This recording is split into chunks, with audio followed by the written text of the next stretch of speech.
আজকে আমরা নাম্বার সিস্টেমের কিছু প্র্যাকটিস নিয়ে এসেছি যে অঙ্কগুলো পরীক্ষাতে বারবার আসে। আসন্ন যে পঞ্চায়েতের এক্সাম আছে সেই এক্সামে হয়তো এই ধরনের প্রশ্ন দেখতে পাবে। তো চলো প্রথম অঙ্কটা কি আছে দেখি। 81572 সংখ্যাটিতে 8 এর স্থানীয় মান কত? Place value.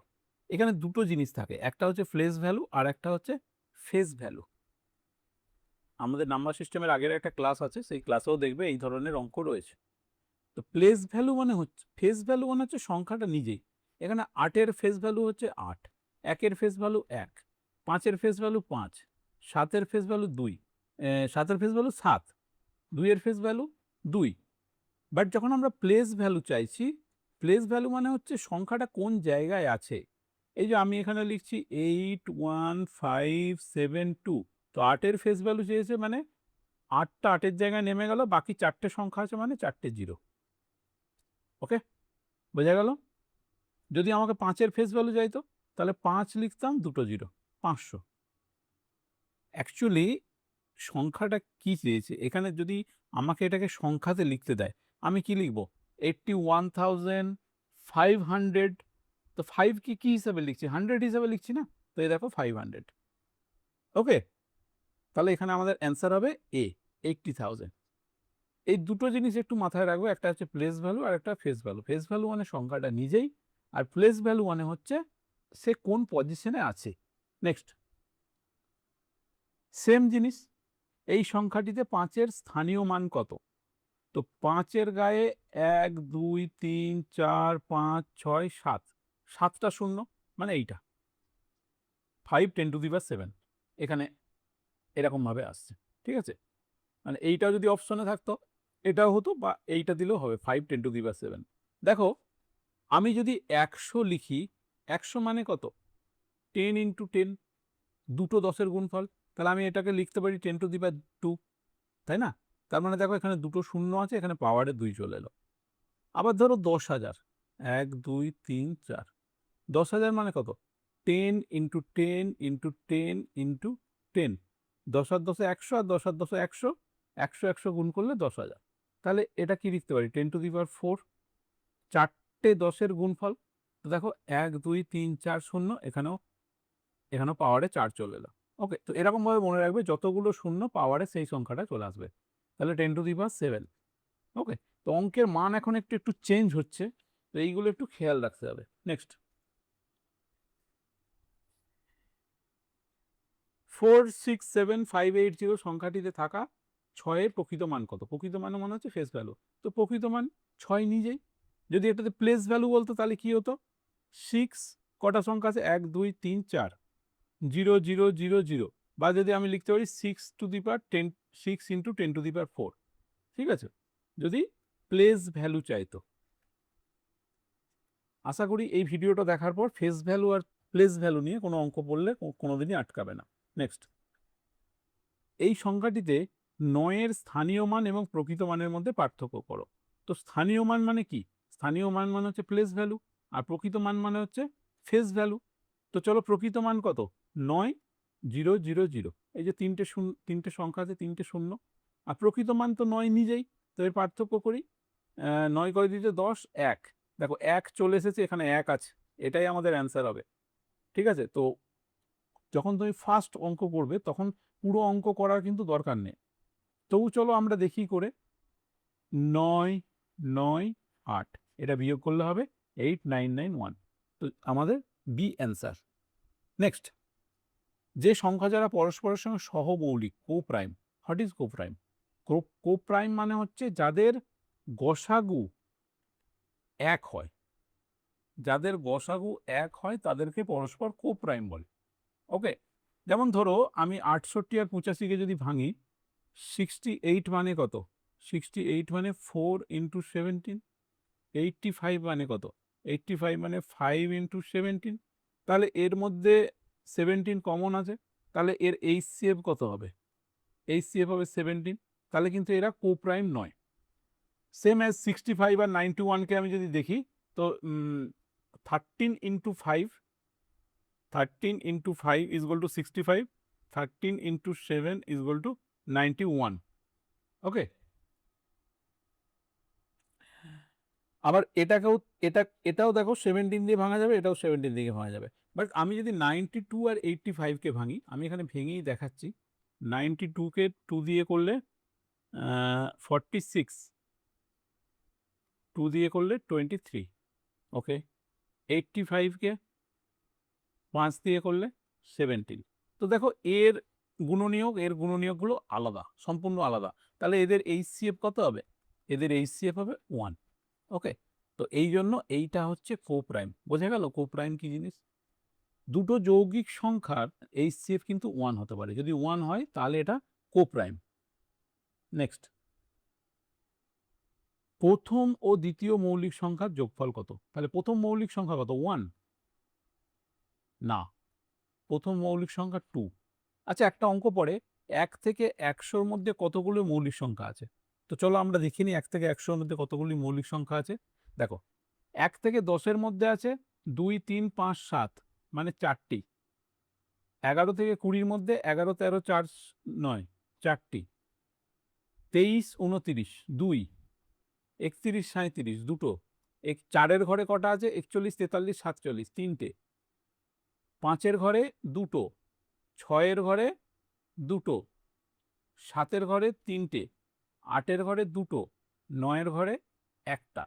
তাহলে 4 আর 4-এ 8, 9, 10, 11, 12, 13, 14, 15, 16, 17, 18, 19, 20, 21, 22, 23, 24, 25। 1 থেকে 100-র মধ্যে মৌলিক সংখ্যা আছে 25টি, ওকে। এই অঙ্কটা কিন্তু পড়ে। প্রথম ও দ্বিতীয় মৌলিক সংখ্যার যোগফল কত? তাহলে প্রথম মৌলিক সংখ্যা হচ্ছে 2, 2, আর দ্বিতীয় মৌলিক সংখ্যা হচ্ছে 3, তাই তো? তো এর যোগফল 5 হবে। নেক্সট, আচ্ছা এইটাও দেখে নাও। বলে 3 অক্ষরের সব থেকে ছোট মৌলিক সংখ্যা কত? তো 3 অক্ষরের সব থেকে ছোট মৌলিক সংখ্যা হচ্ছে 101। আবার পরে 100 থেকে 110-এর মধ্যে কটি মৌলিক সংখ্যা আছে? তাহলে 1 থেকে 110-এর মধ্যে 101 আছে, 103 আছে, 107 আছে, 109 আছে, 4টি। 1 থেকে 110-এর মধ্যে মৌলিক সংখ্যা আছে 4টি। এটাও কিন্তু কোনো একটা পরীক্ষায় এসেছিল, আমি দেখেছিলাম, ওকে। নেক্সট, দেখো 1 থেকে 70 পর্যন্ত কটি মৌলিক সংখ্যা আছে? তো চলো আমরা দেখে নিই আর একবার। 2, 3, 5, 70 পর্যন্ত মানে আমি এইখান পর্যন্ত ধরবো, তাই তো? তো 1, 2, 3, 4, 5, 6, 7, 8, 9, 10, 11, 12, 13, 14, 15, 16, 17, 18, 19, 19টি মৌলিক সংখ্যা আছে 1 থেকে 70 পর্যন্ত। এইগুলোর কোনো ফর্মুলা আমার জানা নেই, তোমাদের যদি কোনো জানা থাকে জানা। এইগুলোকে এরকম ম্যানুয়ালি করতে হয়। 19টি। নেক্সট, প্রথম স্বাভাবিক সংখ্যা ন্যাচারাল নাম্বার আর প্রথম মৌলিক সংখ্যা গুণফল কত? মৌলিক সংখ্যা মানে হচ্ছে প্রাইম নাম্বার, হ্যাঁ? গুণফল কত? তা প্রথম ন্যাচারাল নাম্বার কত? প্রথম ন্যাচারাল নাম্বার 1, 0 নয় কিন্তু, হ্যাঁ। যদি হোল নাম্বার বলতো তাহলে starting from 0, okay, whole number.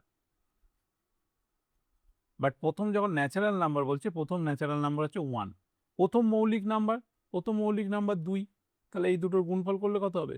2 হবে, ওকে। তো এগুলো জানতে হবে। অনেকে ভুল করে, প্রথম মৌলিক সংখ্যাকে 1 করে দেয়, প্রথম ন্যাচারাল নাম্বারকে 0 করে দেয়। তো এগুলো কিন্তু হবে না, হ্যাঁ। প্রথম স্বাভাবিক সংখ্যা হচ্ছে 1 আর প্রথম মৌলিক সংখ্যা হচ্ছে 2, এর গুণফল হচ্ছে 2। নেক্সট, প্রথম স্বাভাবিক সংখ্যা, পূর্ণ সংখ্যা এবং 23তম মৌলিক সংখ্যার গুণফল কত? ওকে। তো দেখো আমি যদি 23তম মৌলিক সংখ্যা দেখি, 1, 2, 3, 4, 5, 6, 7, 8, 9, 10, 11, 12, 13, 14, 15, 16, 17, 18, 19, 20, 21, 22, 23। তাহলে 23তম মৌলিক সংখ্যা হচ্ছে আমাদের 83। 83। প্রথম স্বাভাবিক সংখ্যা 1 আর প্রথম পূর্ণ সংখ্যা ওই হোল নাম্বার 0। তো এই তিনটেতে গুণ করলে 0 হবে, ঠিক আছে। তো এটা ট্রিক্স আছে, এই 23তম মৌলিক সংখ্যা খুঁজে বার করতে হয় না, কারণ এটা এরকমভাবেই দিয়েছে, যে কোনো মানে প্রথম পূর্ণ সংখ্যার সঙ্গে যে কোনো সংখ্যা গুণ করলে 0 হয়, কারণ 0-র সঙ্গে যে কোনো সংখ্যা গুণ করলে তো 0 হয়, এটা আমরা জানি। তো অ্যান্সার 0। আমি এটা জাস্ট তোমাদেরকে দেখালাম যে 23তম মৌলিক সংখ্যা হচ্ছে 83। এটা বার করতে হতো না, এটা দেখেই বোঝা যেত অ্যান্সার 0 হবে, কারণ প্রথম পূর্ণ সংখ্যার সঙ্গে যে কোনো সংখ্যায় আমি গুণ করি, 23তম কেন, আমি যদি 50তম মৌলিক সংখ্যাও গুণ করি তাহলে তো 0ই অ্যান্সার হবে। ওকে, নেক্সট। ভাজ্য 13 ভাগফল 30 ভাগশেষ 12 হলে ভাজ্য কত?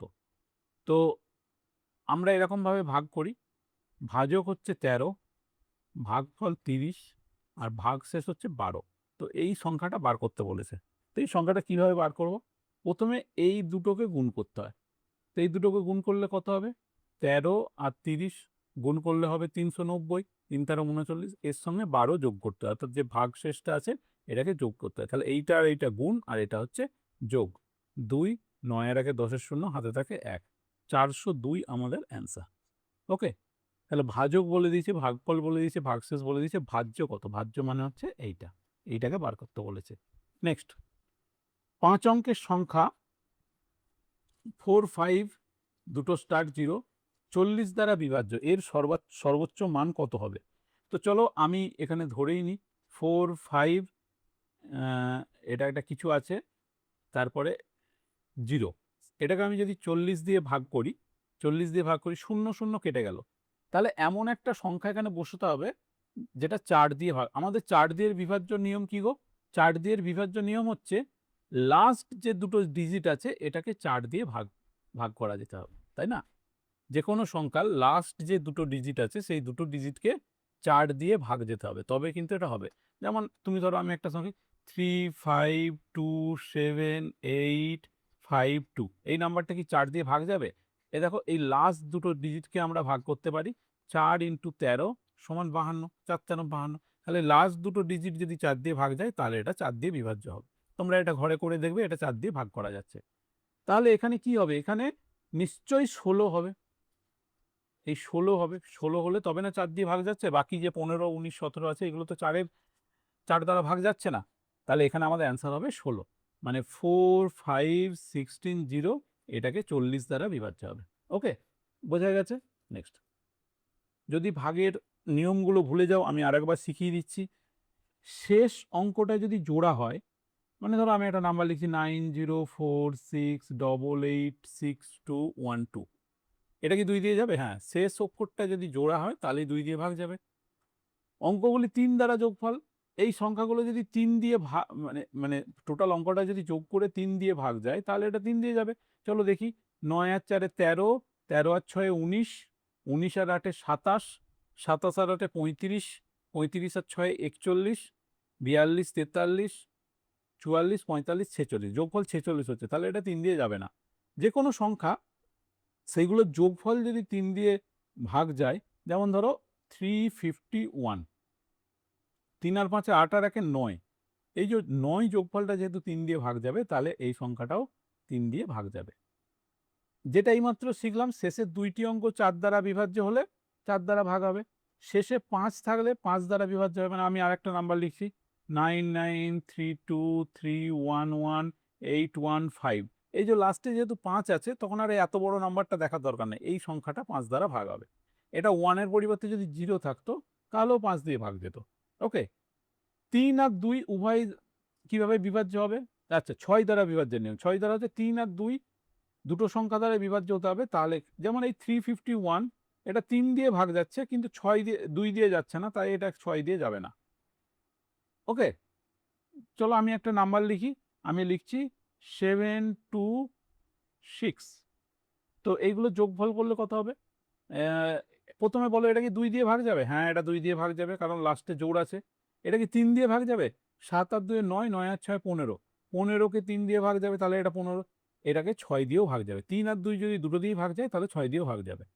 7-এর বিশেষ কোনো নিয়ম নেই, একটা আছে ওই লাস্টের সংখ্যাটাকে ডবল করতে, লাস্টের ডিজিটটাকে ডবল করে যে রিমেনিং নাম্বার থেকে ভাগ, এই নাম্বার এই নিয়মটা আমার ভালো লাগে না, এই জন্য এই নিয়মটা তোমাদেরকে দিইনি। 8 অক্ষরে বিভাজ্য কিভাবে হবে? শেষ 3টে অঙ্ক যদি 8 দ্বারা বিভাজ্য হয়। ওকে, শেষ 3টে অঙ্ক, যেমন ধরো আমি আরেকটা নাম্বার লিখছি 993157824824, 824। তো এই বড় নাম্বারটা দেখার দরকার নেই, শুধু এই লাস্টের 3টে ডিজিট দেখো, এটাকে কি 8 দিয়ে ভাগ যাচ্ছে? দেখো, 8 একে 8, 3 8 24, হ্যাঁ ভাগ যাচ্ছে, তাহলে এটাকেও কিন্তু 8 দিয়ে ভাগ যাবে। 9 দ্বারা ভাগের কি নিয়ম? সংখ্যাটার যোগফল 9 হতে হবে। মানে ওই আমি আবার নাম্বার নিচ্ছি 351, এটাকে যোগ করো, 3 আর 5 8 আর 1 9। ওকে, তাহলে এটা যদি 9 দিয়ে ভাগ যাচ্ছে, 9 দিয়ে ভাগ করলে 1 হয়, তাহলে এটা কিন্তু 9 দিয়ে ভাগ যাবে। 11-র ক্ষেত্রে কি হয়? যোগফল আর বিয়োগফলগুলো 11 যদি গুণিতক হয়, মানে 4 6 4 6, এটা কি 11 দ্বারা ভাগ যাবে? তো এই যে 4 আর 4 যোগ করে কত? 8, 6 আর 6 যোগ করে কত? 12, তাহলে এটা কত হচ্ছে? -4 হবে না। এটা এইটা করার পর যদি এই 4 এর পরিবর্তে যদি 0 আসতো অথবা 11 আসতো, তাহলে এটা 11 দ্বারা বিভাজ্য হতো। তো এটার থেকেও আরেকটা ভালো নিয়ম আছে আমার কাছে, আমি শিখিয়ে দেবো তোমাদেরকে 11 দ্বারা। ওকে, চলো নেক্সট করো। দুটি অঙ্কের সমষ্টি 14 এবং অঙ্ক দুটির পার্থক্য 2, সংখ্যাটির অঙ্কের গুণফল কত? মানে দু অঙ্কের সংখ্যা আছে যাদের সমষ্টি 14 আর সংখ্যা দুটির পার্থক্য 2। আচ্ছা, আমি যদি 48কে ভেঙে 8 আর 6 করে নিই, সংখ্যা আর সংখ্যাটাকে ধরলাম আমি 86, 86কে যোগ করলে মানে 8 8 প্লাস 6 যোগ করলে 14 হচ্ছে, 8 মাইনাস 6 করলে 2 হচ্ছে, দুটো মিলে যাচ্ছে, 8 আর 6 গুণ করলে 48 হয়ে যাচ্ছে। তাহলে অ্যাজ পার অপশন আমাদের বি অ্যান্সার হবে। ওকে, নেক্সট। এই সংখ্যাটির সঙ্গে কোন সংখ্যা যোগ করলে 33 দ্বারা বিভাজ্য হবে? দেখো, 33 দ্বারা বিভাজ্য হতে হবে মানে 3 দ্বারাও বিভাজ্য হতে হবে আর 11 দ্বারাও বিভাজ্য হতে হবে, তবে এটা কিন্তু 33 দ্বারা বিভাজ্য হবে। তো সংখ্যাটা কি আছে দেখি, 2 3 1 2 2 8। প্রথমে যোগ করি, 8 আর 2 10, 11 12 13 14 15 16 17 18। 18 কি 3 দিয়ে ভাগ যাবে? হ্যাঁ যাবে, তাহলে এটা তো 3 দিয়ে ভাগ যাচ্ছে। চলো 11 দ্বারা ভাগ যাবে। 11 যারা ভাগ করতে গেলে না, এটাকে দুটো দুটো করে ভেঙে নেবে। 11 দুগুণে 22, কত রিমাইন্ডার থাকে বা অবশিষ্ট থাকে? 1। 11 1 11, কত রিমাইন্ডার থাকে? 1। 11 দুগুণে 22, কত রিমাইন্ডার থাকে? 6। এবার এই তিনটাকে যোগ করো, 6 আর 1 7 আর 1 8। 8-এর সঙ্গে কত যোগ করলে 11 দ্বারা বিভাজ্য যাবে? তাহলে 8-এর সঙ্গে আমি 3 যোগ করলে এটা 11 দ্বারা বিভাজ্য যাবে, তাহলে আমাদের অ্যান্সার হবে 3। এটা একটা 11 দ্বারা বিভাজ্য সংক্ষেপের নিয়ম। যদি ভালো লাগে চ্যানেলটা লাইক করো, সাবস্ক্রাইব করো, ভিডিওগুলো ইউজফুল মনে হলে বন্ধুদের সঙ্গে শেয়ার করো, আর কমেন্টে জানাও তোমাদের আরও কী ধরনের ভিডিও লাগবে। চলো দেখা হচ্ছে আবার অন্য কোনো ভিডিওতে।